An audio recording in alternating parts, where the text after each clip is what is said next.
لما بيبقى عندنا عزومة بنحتار دايما نعمل ايه.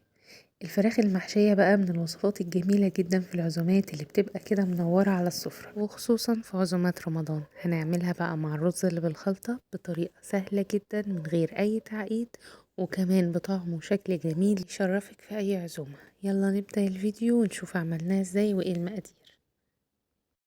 معانا بصلة كبيرة مبشورة ناعم، ومعانا فصين اتنين من التوم او معلقة صغيرة، ومعلقة كبيرة من الفلفل الأسمر.